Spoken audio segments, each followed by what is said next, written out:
Bonjour Victoria, Salut Thierry. comment ça va aujourd'hui? Écoute, je fais comme toi. Vendredi, je pars en vacances, hein. Ouais, je vois ça, je vois ça. Bon, alors moi j'ai choisi une destination très très ensoleillée, mais toi t'as choisi, allez on va te mettre en plein écran, t'as choisi un coin de Suisse. Oui, Qu'est-ce non, que mais c'est que je vais ça? expliquer parce que c'est une campagne, hein. C'est une campagne de Swiss Tourisme qui propose 15 fonds d'écran pour justement des visioconférences, donc téléchargez-les.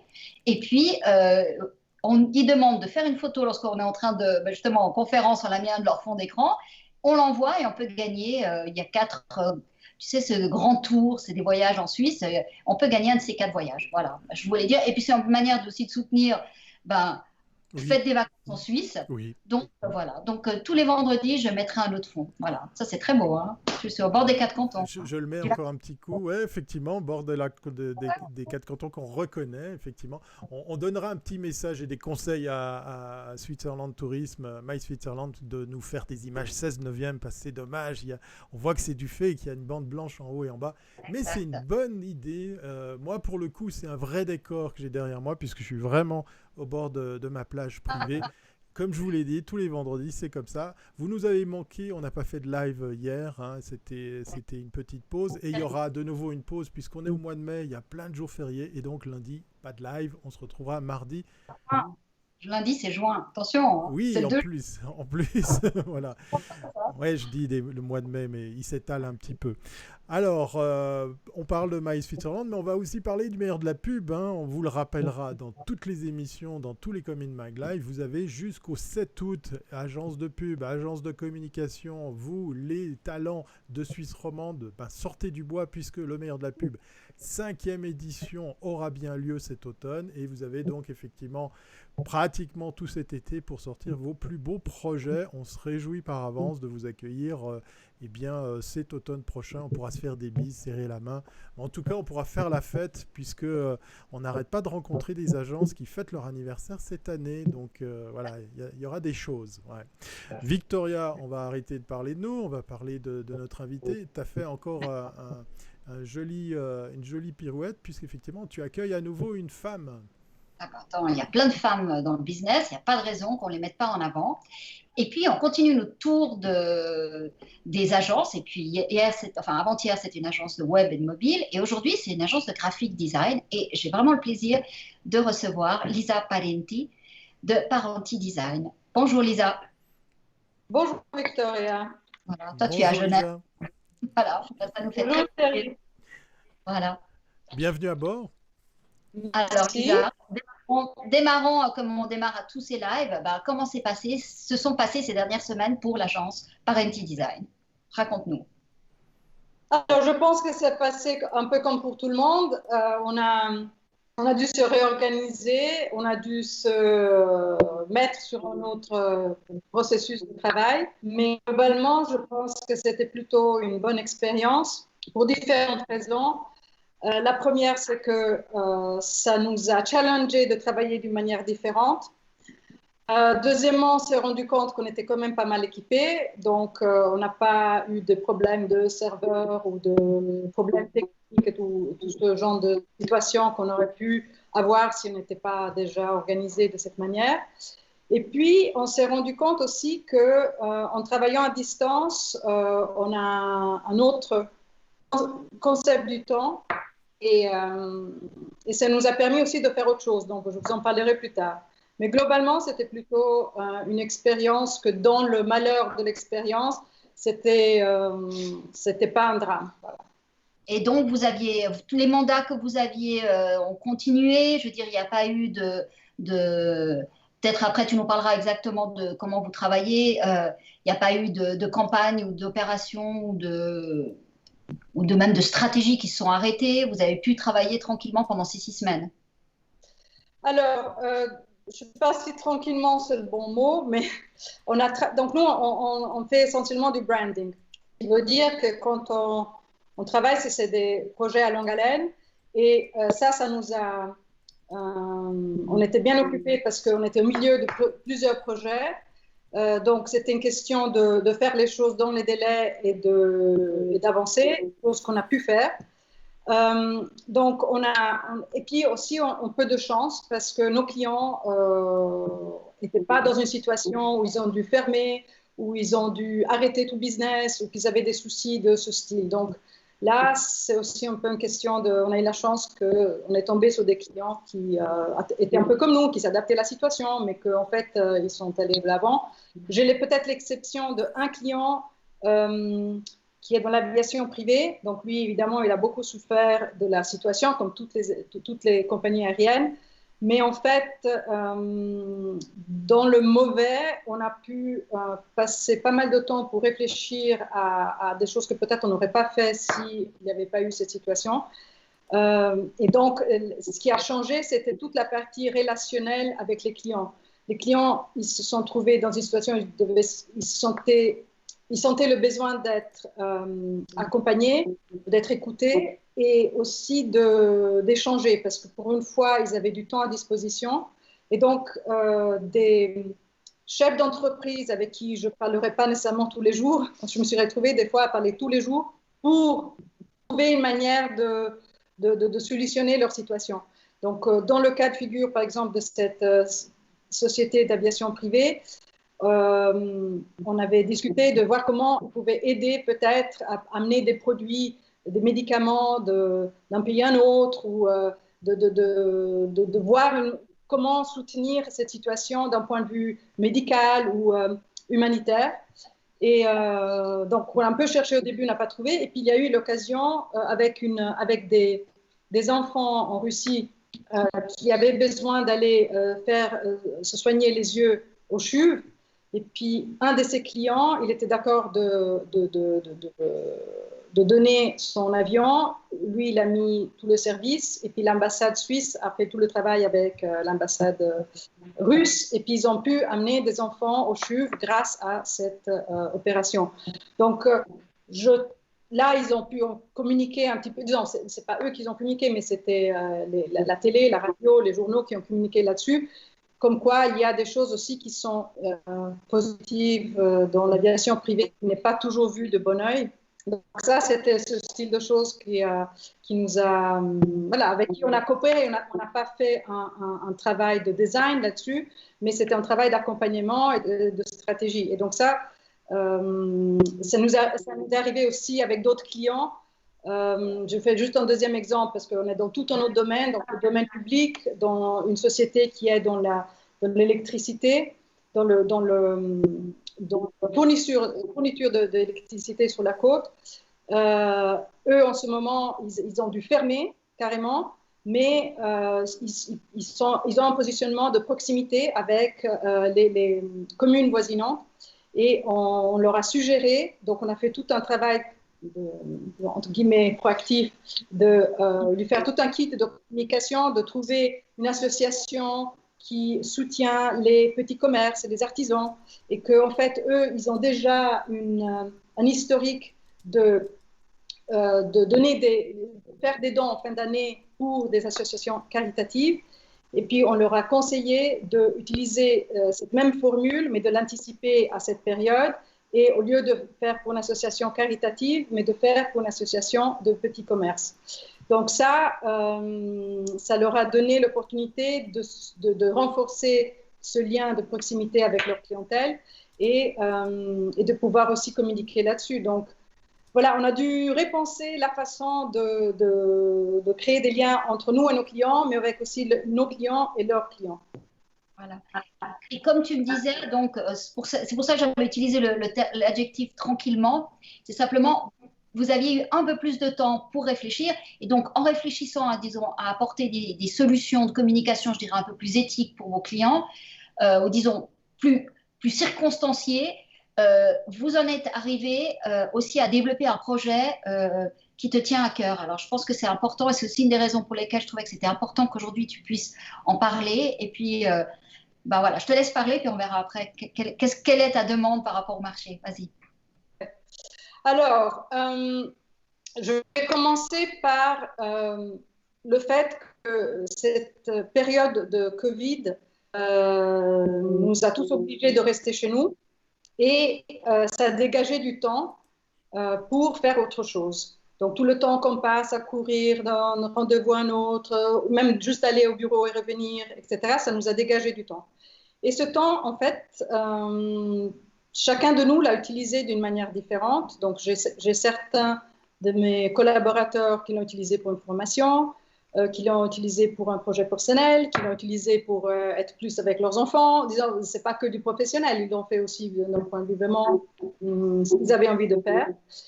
Et moi, de mon côté, j'ai aussi fait un projet personnel, plus dans l'optique d'aider, d'être un soutien pour les personnes les plus démunies. Donc, je pense qu'on a tous lu, et on était tous choqués par le fait qu'il y avait cette queue qui augmentait chaque week-end au Vernet par rapport aux gens qui allaient faire la queue pour avoir à manger. Et donc ça m'a fait réfléchir de comment faire quelque chose dans le monde du design pour aider ces gens. Et donc c'est là que j'ai eu cette idée avec une solution typographique pour décorer des masques. Alors les masques, on les utilise tous en ce moment plus ou moins. Ça va devenir probablement une partie de notre habillage, surtout à la rentrée.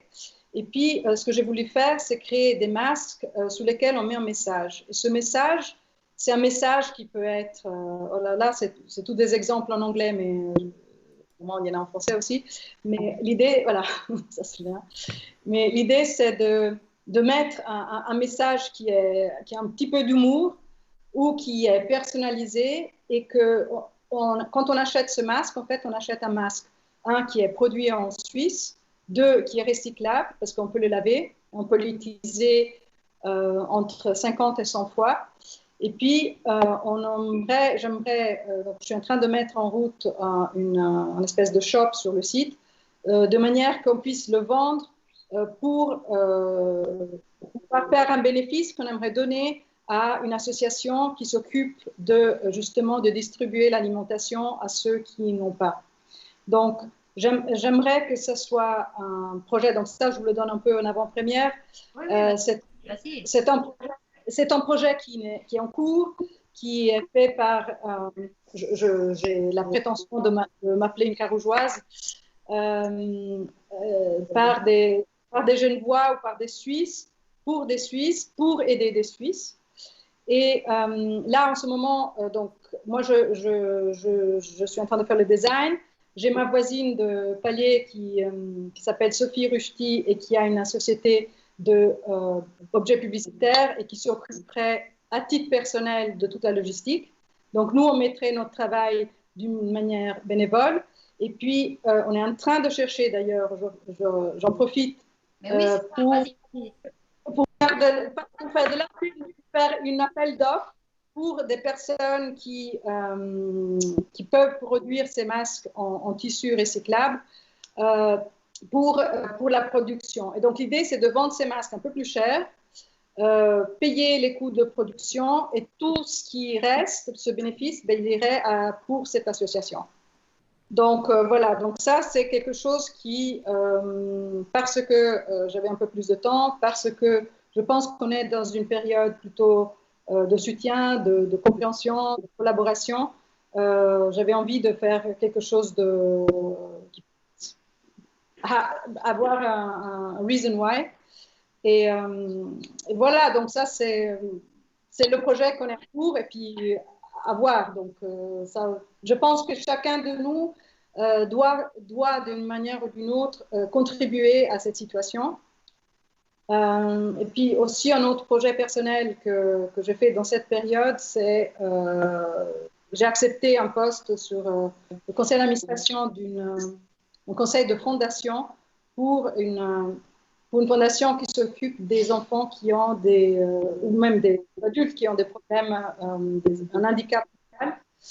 Et ça aussi, je pense que ça vient, donc ça tombait vraiment à pic par rapport à la situation, parce que j'étais dans cette façon de réfléchir, de comment on peut aider les autres. Alors ça, malheureusement, ce sont des personnes qui ont ce problème tout au long de l'année. Ce n'est pas relatif au Covid. Mais je pense qu'on est tous un peu plus sensibles en ce moment d'aider les autres. Et donc, voilà, c'est deux c'est deux situations différentes, mais qui vont dans le même mouvement.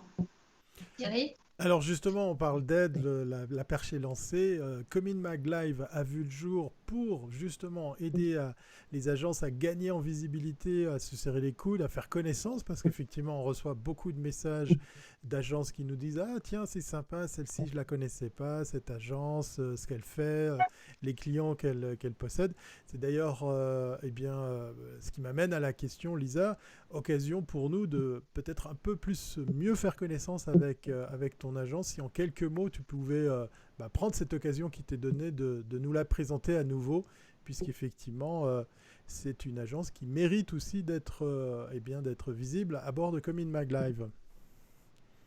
Ok, alors oui, donc Parenti Design, bon, logiquement, on dirait Lisa Parenti, Graphic Design, on a réduit à Parenti Design, ce qui est vrai, mais ce qui a beaucoup évolué. Parenti Design, ça vient d'abord d'un changement d'identité. Donc mon nom à l'origine, tout en autre qui est imprononçable en français. Et par mariage, j'ai eu le nom Parenti. Et ce changement d'identité, en fait, c'est un peu la base de ce qui s'est passé dans ma vie professionnelle. Le fait d'avoir en 20 minutes, parce que quand je me suis mariée à l'époque, en 20 minutes, on changeait non seulement d'état civil, mais de nom de famille, mais aussi de passeport. Donc moi, en 20 minutes, je suis rentrée d'une personne, je suis sortie d'une autre. Ce changement d'identité, ça m'a dit quelque chose par rapport à comment une personne, tout d'un coup, en 20 minutes, elle change sur le papier. Donc, c'est pas qu'elle change. Et puis après, évidemment, ça m'a pris 30 ans pour changer de culture, apprendre le français, parce que ça, je suis encore en train de... Mais à l'époque, je ne le parlais pas du tout. Et puis, aussi en changement de statut, parce que j'ai commencé comme un... Donc, je préfère utiliser graphic design que graphiste parce que graphiste, je trouve que ça limite, alors que graphic design, c'est un peu plus large pour moi. Mais je suis aussi fait un changement de personne. Je ne suis plus la même personne. J'ai commencé comme un graphic designer, mais j'ai évolué en entrepreneur. J'ai évolué en membre de conseil d'administration. J'ai évolué en personne qui dirige une entreprise. Plusieurs casquettes et qui font tous partie d'une évolution. Et ça, c'était très individualiste. Et puis après, le côté design, donc on a en français, design, on dit ça veut dire dessin, mais en anglais, en fait, design, ça a deux sens. Merci. Le premier sens, c'est effectivement design, mais le deuxième, ça veut dire projet. Et en fait, Parenti Design, c'est un projet et que c'est un projet qui est évolutif. Et c'est dans cette partie design que ça rentre toute la partie collaborative. Parce que quand j'avais commencé, j'étais toute seule. Et j'ai commencé parce que je n'avais pas envie d'être dans une agence, me faire donner des ordres, et qu'ils n'étaient pas d'accord avec moi, et que je ne parlais pas bien français, et toutes ces choses-là. Donc c'était très individualiste, je l'assume. Mais en fait, avec les années, j'ai toute une série de personnes qui collaborent avec moi. Chacun, c'est un spécialiste dans un skill particulier. Et ce design, c'est vraiment un projet de différentes personnes. Donc, Parenti Design, aujourd'hui, c'est un ensemble de personnes qui sont responsables, qui travaillent tous dans le même but et qui font un travail de branding. Ce branding, c'est un travail qu'aujourd'hui, tout est branding. Parce que ce n'est pas juste le design. Ça a changé, Lisa. En 20 ans, si tu es d'accord avec moi, tu peux repasser un peu. Il y a eu un moment où on parlait beaucoup d'ADN de marque, que la marque était vraiment le centre de toute la réflexion. Après, avec l'arrivée du digital, on a un peu oublié cette notion de marque. Enfin, je dirais l'arrivée du web. Et aujourd'hui, avec plus de digital, donc plus de marketing en ligne, on redécouvre la force de la marque. Est-ce que tu es d'accord avec un petit peu cette évolution ? Oui, bien sûr, complètement. On parle aussi d'expérience. Et en fait, l'expérience d'une marque, c'est ça qui a fait évoluer le graphic design, qui était une composante de différents éléments graphiques, à tout un univers visuel. Et au-delà de l'univers visuel, c'est devenu maintenant aussi un univers, ça peut être un univers de sonore. Voilà. Ou d'odorat ou d'autres choses. Donc, ça va bien au-delà du visuel. Et c'est ça que je trouve qui a fait un énorme changement, c'est qu'on est passé d'un métier qui était très artisanal et très technique à quelque chose qu'aujourd'hui, en fait, on a sublimé le technique. On est dans un monde qui est digital, mais aussi dans un monde beaucoup plus collaboratif. Et ça, c'est une évolution qui, en 30 ans, c'est juste phénoménal. Et alors que, voilà, pour les jeunes, il y a 30 ans, c'est la préhistoire, mais pour d'autres, je veux dire, c'est quand même relativement récent. Tout ce qu'on a appris à l'école à l'époque, ben, on peut dire que tout est mis de côté et on a dû apprendre même juste à utiliser l'ordinateur, ça n'existait pas à l'époque. Donc tout ça, c'est une évolution du métier et une évolution aussi du branding. Je suis d'accord, c'est beaucoup plus que le design d'une marque. Mais on voit qu'avec la multiplication des canaux, il y a une grande déperdition, je dirais, de la cohérence de la marque. Et on a beaucoup parlé à un moment de transmédia en opposition à du cross-média. Et puis aujourd'hui, j'ai un peu le sentiment que les marques, elles ne savent plus. Tu sais, on parlait à un moment de fil rouge. On ne sait plus quel est le fil rouge. Et enfin, tu me diras si tu es d'accord avec moi. J'ai l'impression que maintenant, on doit être beaucoup plus clair. Tous les points de contact doivent être plus clairement identifiés avec la marque. On doit être moins dans une suggestion, disons moins s'adapter au support, mais plus être sur la marque. Est-ce que tu es d'accord avec ça? Oui, alors, vraiment, je suis d'accord. Ce que je pense, c'est que maintenant, je vais faire un avant et après. Avant, on avait un client qui arrivait, il avait besoin d'avoir un logo pour pouvoir vendre ses produits ou son service. Et hop, on partait là-dessus en écoutant et en se fiant de ce que le client nous disait. Aujourd'hui, en fait, on a un travail en amont qui est presque aussi important, si ce n'est pas plus important, de ce qu'on fait après. Donc, c'est la stratégie. Donc, nous, on donne beaucoup d'importance à toute cette partie de réflexion, d'exploring, de comprendre pas non seulement notre client, mais le client du client. Et c'est ça qui a fait le grand changement, parce qu'on s'est rendu compte que finalement, notre client ne connaissait pas nécessairement très bien son client. Absolument. Et donc, il nous donnait des inputs qui n'étaient pas nécessairement les bons. Et en fait, on a non seulement aidé le client final à apprécier la marque ou à la comprendre, mais on a aidé notre client direct de dire, voilà, mais je ne me rendais pas compte que j'étais perçue comme ci, ou que les clients m'appréciaient de cette manière, ou que ne m'appréciaient pas du tout. Donc, ça, c'est un travail que je trouve qui donne une dimension au design qu'on n'avait pas auparavant. C'était pas l'approche qu'on portait il y a 30 ans. Oui, parce qu'on était dans un marketing de la demande, donc enfin de l'offre, et on arrivait, on disait voilà, on est comme ça, et puis les gens devaient s'adapter à la marque. Aujourd'hui, on inverse le sens, et à ce moment-là, il faut aussi écouter, il faut faire en sorte, il faut être en adéquation avec ce que le marché demande. Et ça, c'est vrai, mais ça, c'est vrai pour toute la communication aussi. La publicité, elle est aussi construite différemment aujourd'hui, dans une logique plus demande que offre. Est-ce que tu fais aussi de la pub ou pas tellement? Oui, je fais de la pub. Alors, c'est souvent lié à un projet de design ou à une réflexion de design et qui après se transforme de manière miraculeuse en pub. Mais c'est de nouveau le même discours de fil rouge que tu disais tout à l'heure, Victoria. C'est qu'en fait, tout est lié. Et donc, avant, on avait la différence design, et d'ailleurs, il y avait des sociétés qui faisaient que du design. Et puis après, on passait à la pub. Et ça, c'était encore tout un autre monde. Et puis aujourd'hui, on se rend compte que les agences de pub, elles font du branding, les agences de design, elles font de la publicité. Donc, je ne me considère pas un publicitaire 100% parce que ce serait prétentieux de ma part. Mais je pense qu'aujourd'hui, il y a de plus en plus ce lien qui se fait entre ces deux métiers. Et puis, je trouve énormément de plaisir quand on a des opportunités de le faire. Donc là, vous avez fait la très belle campagne pour les TPG. Oui. Pour un nouveau support qui est le programmatique en affichage, qui était vraiment hyper intéressant. Et là, c'est vrai qu'on voit bien votre travail de design et je dirais presque de signalétique, parce que vu que les campagnes elles changeaient constamment, Donc, c'était très original.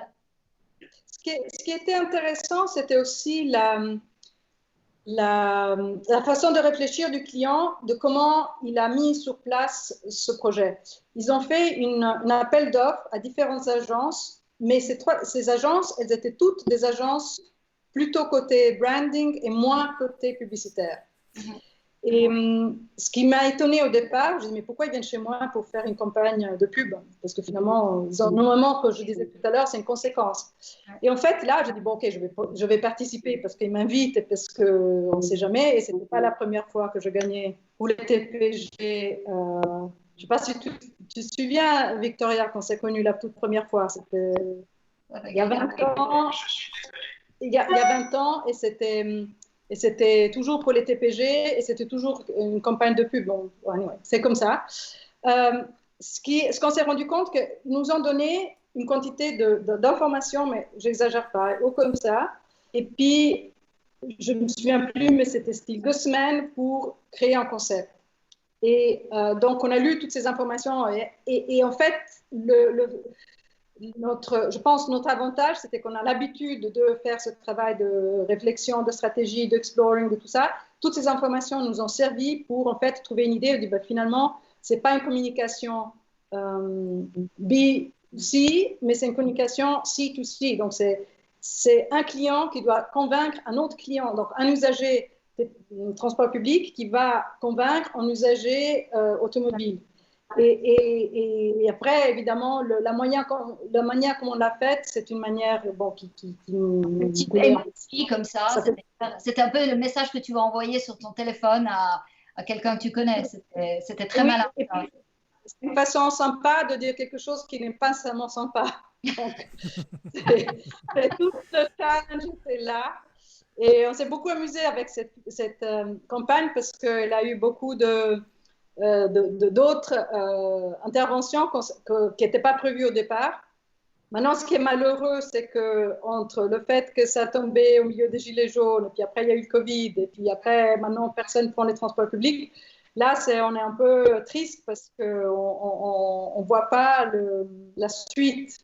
Ça doit être dur en premier pour les transports publics. Il y a une prochaine vague alors qui va apparaître au deuxième semestre. Mais comme tous les projets pour le futur, on ne sait pas pour quand, parce que c'est jour le jour qu'on prend des décisions, qu'on regarde, qu'on dit OK, peut-être maintenant, on attend. Donc ça, c'est...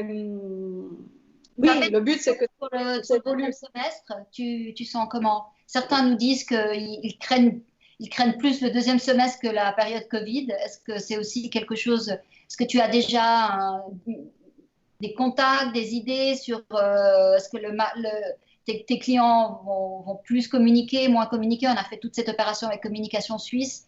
Qu'est-ce que tu as comme information? Alors, à différence des premières personnes qui étaient interviewées chez vous il y a 1 mois et demi, nous, on arrive vers la fin de cette période. On voit déjà une petite lumière au fond du tunnel. Donc, on peut se dire que la période du Covid, on l'a survécu, on l'a géré, on s'en sort. Maintenant, personne n'a une sphère de cristal, personne sait ce qui va se passer dans les prochains mois. Moi, de base, je suis quelqu'un de très optimiste, donc je pense que je vais trouver, je vais m'adapter à la situation comme j'ai toujours fait. J'ai déjà vécu le Internet Bubble, j'ai déjà vécu le 2008. J'ai vécu des choses quand il y a eu le Internet Bubble, par exemple, j'ai perdu tous mes clients, mais quand je dis tout, c'était 80% de mes clients du jour au lendemain. Mais je les ai perdus pas parce qu'ils m'ont enlevé le mandat, c'est parce qu'eux, ils n'existaient plus. Donc, voilà, donc ça, après, il faut faire avec. Donc, alors, j'espère ne pas retrouver comme en 2001. Mais c'est difficile à dire. Donc, je pense qu'on peut pas ne plus communiquer. Donc, j'ai l'espoir de dire qu'on sera toujours utile, tous ceux qui sont dans la communication. Mais après, who knows? Si ça dure 2 ans, je ne sais pas. Parce que c'est pas soutenable, quoi. Mais moi, je ne suis pas pessimiste. Donc, je vais regarder le côté positif et... Et justement, pour parler de positivité, c'est une question qu'on avait posée au tout début à pas mal des agences qu'on a invitées, le changement, le switch sur le numérique. Mais la question que j'ai envie de te poser, Elisa, c'est plutôt de savoir qu'est-ce que le numérique en temps normal, dans toute l'épopée de ton agence, a amené de positif à ton métier, à tes métiers, puisqu'effectivement, on voit que tous ces canaux, tous ces outils se mélangent, se complètent. Est-ce que tu as 2-3 points sur lesquels à partager avec nous, sur lesquels ça a amené un plus ou voire un moins sur ton métier de tous les jours? Alors, d'un point de vue humain, on a tous vu la limite de travailler que en vidéoconférence. Et donc, par contre, on a vu aussi tous les avantages. Donc, je pense que dans la prochaine période, on va tous travailler d'une manière différente, en faisant peut-être, en cherchant un équilibre entre ce qui est le côté efficace, pratique de la partie digital, mais par contre, le présentiel, on se rend compte que c'est incontournable et puis on est des êtres qu'on a besoin de se confronter physiquement avec d'autres personnes. Donc, de ce point de vue-là, on a vu la façon extraordinaire d'être indépendant et de faire des choses hyper chouettes chez soi. Mais voilà, on se rend compte aussi qu'on a besoin l'un de l'autre. Donc, de ce point de vue-là, ça c'est une chose. D'un point de vue purement technique et professionnel, je trouve que tout ce qui est digital, informatique, tout ce monde a apporté une autre dimension à notre travail. Ça a permis de faire des choses qu'on n'aurait jamais fait si on restait à l'époque des marqueurs et des exécutions. Là, par exemple, on a fait un logo pour un client, on l'a réfléchi en 3D. Et puis, on a fait, je crois que j'ai une maquette là, on a fait un logo pour un client. Donc, je ne sais pas si vous arrivez à le voir. Oui. C'est un logo qui, en fait, a été imprimé en 3D et qui est devenu l'identité visuelle de toute une marque de vin. Donc, des étiquettes de vin, de style de vin, de leur façon de communiquer online, etc. Et ça, et ce logo, cette forme, elle représente le format à plat de la forme de la propriété, du domaine viticole. Et puis après, on lui a donné une 3 dimensions, je peux en dire. Et puis, on a joué avec. Et ça, c'est le genre de choses qu'on n'aurait pas fait si on n'avait pas le digital. Donc ça, typiquement, c'est quelque chose qui était très fun à faire. Et c'était adoré. Et la même chose, la campagne pour les TPG, s'il n'y avait pas ce côté de pouvoir s'envoyer des messages, se répondre et tout ça, ça aussi, je sais pas, on aurait fait avec pigeons voyageurs, je sais pas. Donc, non, ça apportait un côté très fun qui n'était pas évident à embrace. Oui. Ça en français. À aborder, à adopter. À intégrer dans les agences. Il y a des nouveaux métiers qui sont intégrés. Oui, parce que c'était une façon de... disons, moi, j'ai appris à faire la calligraphie, j'ai appris à faire des maquettes en 3D avec la colle, le cutter, la colle, le main. Et en fait, ça ne me sert plus à rien, ça, aujourd'hui. Mais ça me permet de dire, OK, je sais comment ça fonctionne, comment je voudrais que ça fonctionne. Et en fait, ça m'aide à réfléchir. Et je me demande même que j'ai eu la chance d'être à cheval entre une période avant ordinateur et après ordinateur. De pouvoir les comparer. Oui, et des fois, je me dis, avec les personnes qui travaillent avec moi et qui sont beaucoup plus jeunes, et que je dis, mais comment vous faites à ne pas penser de travailler avec un crayon et du papier? Eux, ils réfléchissent devant l'écran. Et puis moi, pour moi, il faut dessiner, il faut faire des petites maquettes, il faut faire des... Donc ça, c'est... Mais voilà, je trouve que... Moi, je pense que moi, j'ai de la chance. Je pense que j'ai la chance que j'étais à cheval entre ces deux générations. Et puis tout ce qui est digital, j'adore, mais c'est vrai que des fois, je rame parce que c'est une mentalité qui est très différente de ma structure de base. Voilà, Lisa vient de nous confirmer que ça sera de plus en plus normal de trouver des imprimantes 3D dans les agences de Suisse romande. Merci. Oui. Voilà, exactement. Merci beaucoup pour ce temps et puis ce témoignage et ce partage. Allez, je vous remets le visuel de cette campagne. Pendant qu'on le découvre à nouveau, est-ce qu'on partage une URL, un endroit, si nos internautes, nos spectateurs ont envie de eux aussi contribuer à cette chouette idée? Où est-ce qu'on peut retrouver tout ça, Lisa? Lisa, quelle est ton adresse mail? Comme ça, on la donne pour que s'il y a quelqu'un qui fabrique des masques en tissu et qui veut se mettre en contact avec toi, alors c'est quoi? C'est Lisa at... parentidesign.com. Voilà. Voilà, Super. tout Parfait. simplement. Merci Tout beaucoup. simplement. Et je Merci. serais ravie. Merci beaucoup pour ce petit coup de pub pour Ouais. aider les autres. L'invitation est lancée si jamais d'autres actualités, d'autres projets, d'autres campagnes, d'autres concepts sont comme ça à l'honneur dans ton agence. Merci beaucoup. On va te souhaiter un bon week-end, un long week-end a priori. Puis on Vous aussi. on se retrouve très très bientôt. Au revoir Lisa. Merci Lisa. Merci beaucoup. Hein. Au revoir tout le monde. Merci. Voilà, Victoria, il est temps de se dire au revoir, mais avant de se dire au revoir, je vais faire un petit merci parce que vous êtes de plus en plus nombreux à nous liker, nous suivre, à nous partager aussi sur les réseaux sociaux. Ça bouge beaucoup du côté de LinkedIn. Puis aujourd'hui, j'avais envie de saluer Laetitia qui nous a fait un chouette petit message sur LinkedIn pour nous remercier justement de cette initiative que d'avoir donné vie à Come in Mag Live. Et on rappelle effectivement que si vous avez vous aussi envie de participer, voilà, il y a une adresse tout simple, hein, c'est comeinmag.ch. Et puis vous venez nous dire un petit bonjour et pourquoi pas vous passerez vous aussi dans l'émission.